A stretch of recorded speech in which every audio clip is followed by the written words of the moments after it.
Vancouver, British Columbia, Canada's third city, one of the West Coast's busiest terminals for sea, rail, highway, and pipeline transportation. Crossroads of commerce, meeting place of world travelers, where 750,000 people live and work to the fast-moving tempo of the 20th century. And it all happened since yesterday.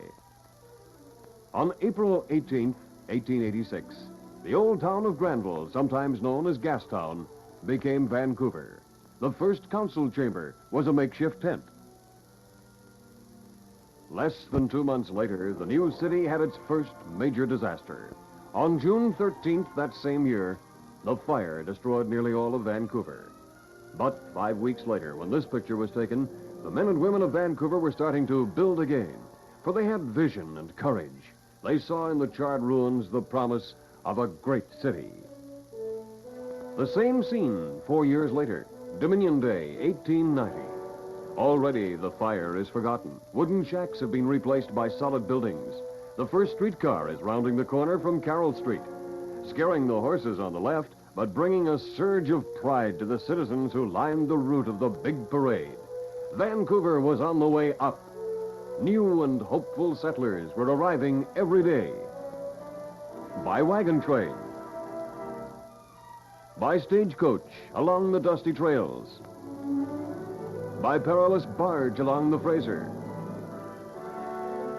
and by an ancient mode of transportation for some hardy souls.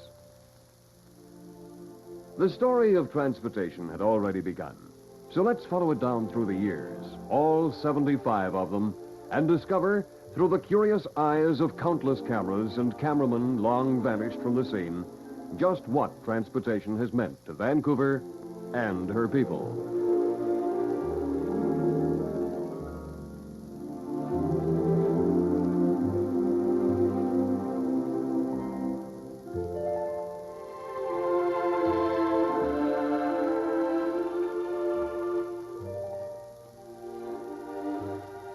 In the early days, transportation meant mainly the sea.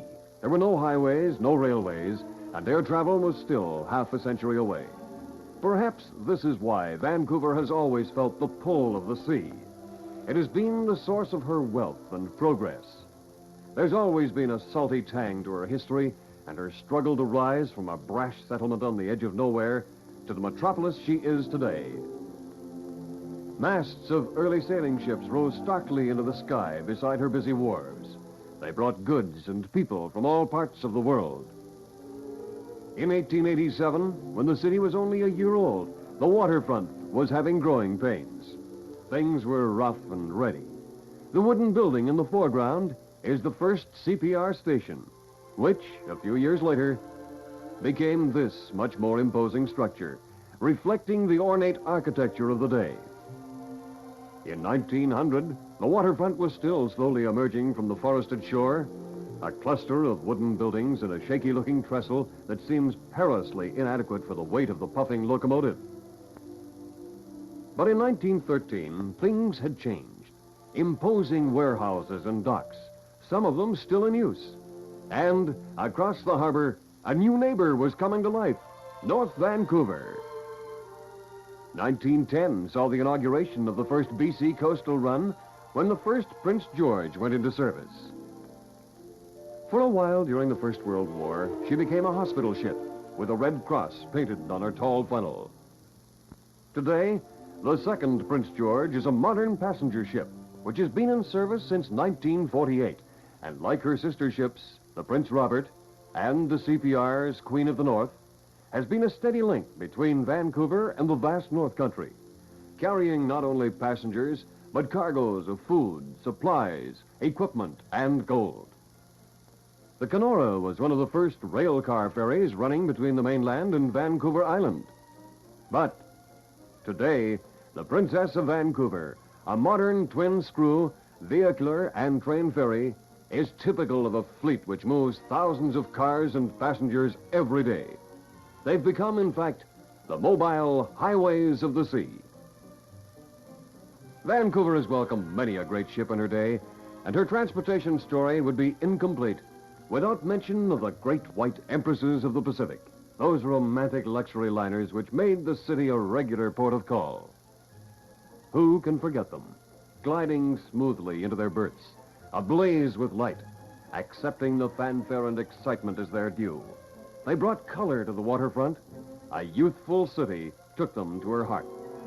The white empresses are just a memory now, but their place has been taken by a new race of seagoing giants, the glittering luxury liners from down under. Here is the Canberra, arriving in Vancouver at the end of her maiden voyage, one of the largest passenger-carrying vessels afloat. The flags are flying in welcome, and the city turns out to greet her. No wonder Vancouverites are said to have salt water in their veins. In 1947, there was a nostalgic backward glance into a forgotten era when the Pamir paid us a visit. A lone voyager from the past, the last sailing ship afloat, yet still active in the grain trade between North America and Australia. Buffeting the gales off Cape Flattery, she presents a gallant picture. Not long after this, the Pamir folded her sails and went down to the sea forever. Two eras in the history of transportation. This composite photograph shows the Empress of India heading out from Vancouver and passing what appears to be the wreck of the Beaver off Prospect Point.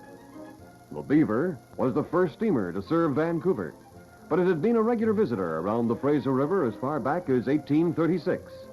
The wreck occurred in 1886, the year Vancouver was born. The first CPR train arrived here on May 23, 1887, and the railroad chapter of her transportation story began. It was an historic occasion, and the whole city turned out to welcome Engine 374. They decked her with flowers, bunting, and flags, and the celebrations went on all day and night.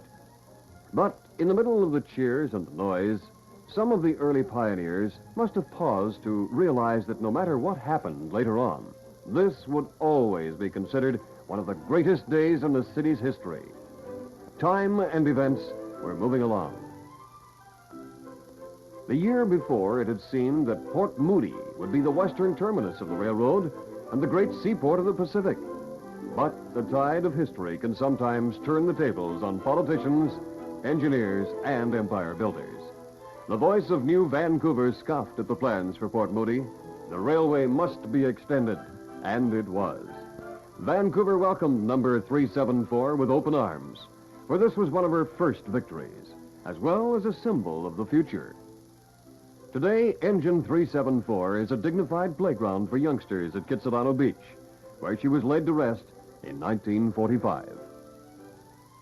But in 1887, she was young and full of steam, and her arrival marked the beginning of a new era.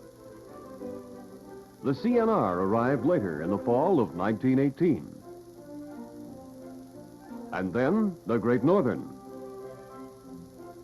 the Pacific Great Eastern. All of these great railways played an important part in the development of Vancouver, bringing her cargoes from a bulging continent, dumping them on her docks for transshipment overseas.